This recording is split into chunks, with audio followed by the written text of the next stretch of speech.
Hey, good morning. This is Thursday, the 24th, and let's go over the agenda and kind of review what it is that you've been working on this week. Um, you should have completed all of the Qs, Q1, Q2, Q3, Q4 in your IXL 6th grade language arts. That is going over synonyms and antonyms. So that should have been completed by now. KK1 and KK2 is also language arts 6th grade, and that is dealing with capitalization rules. And the message yesterday, I kind of gave you a heads up about the titles and what little words we don't ever capitalize, unless sometimes they come at the end of the title.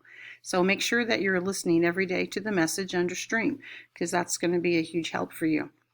Okay, so those are 6 IXLs that you should have done, and today we're going to do another one. Here at school we're doing a worksheet, and so since you can't do the worksheet, you're going to do yours virtually by doing IXL R1. Now this is in the 5th grade language arts, so it won't be in 6th grade, it's going to be in 5th grade, and it's to do with writing topic sentences. And what are topic sentences? We're writing our paper yesterday, and hopefully you reviewed the message and know what that is, and the chart of the cruel laws and fair laws of Hammurabi, and hopefully you have that. Again, if you ever have questions, you're going to have to email me, and I'll respond to you as quickly as possible.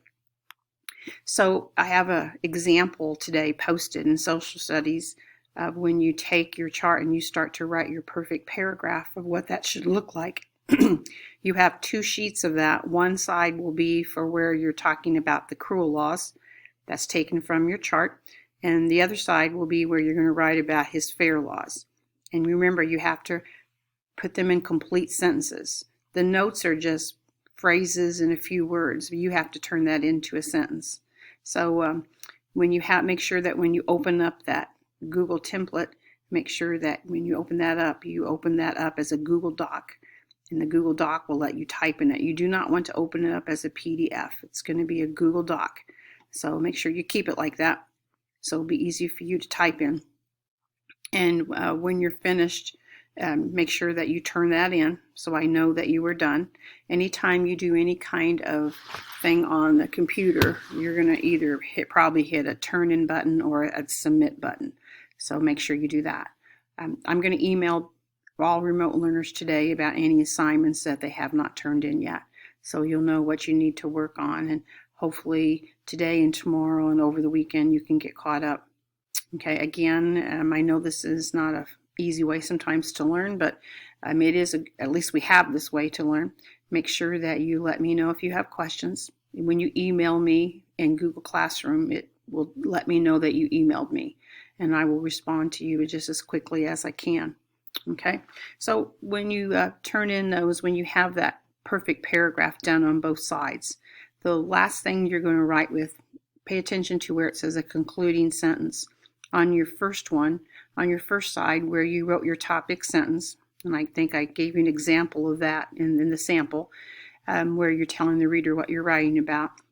On the one side, if you're talking about cruel laws, and at the bottom, you can just pretty much restate in conclusion, or you could put to sum it up, or lastly or finally, you can just restate King Hammurabi had many laws that seemed cruel.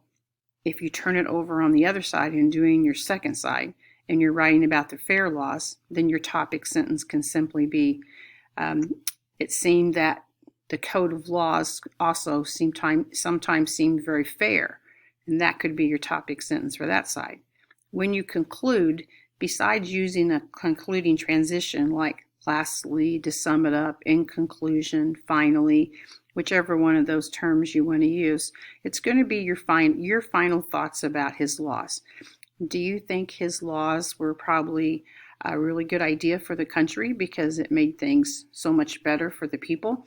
Do you think that we still use some of his laws today? Do we still have a written set of laws? How do you think his country would have been if they didn't have them? So that's probably going to be like 1 or 2 sentences, your final thoughts about his written code of laws. Okay? And when you're done with that, then tomorrow, hopefully you get that done today, because tomorrow we're going to start typing up MLA format. So tomorrow I'll show you how to do that and set up your iPad to type in MLA. Okay? Again, if you got questions, you're going to have to email me, and I'll get back with you just as soon as I can. And I will email all remote learners today sometime about any assignments that they are missing.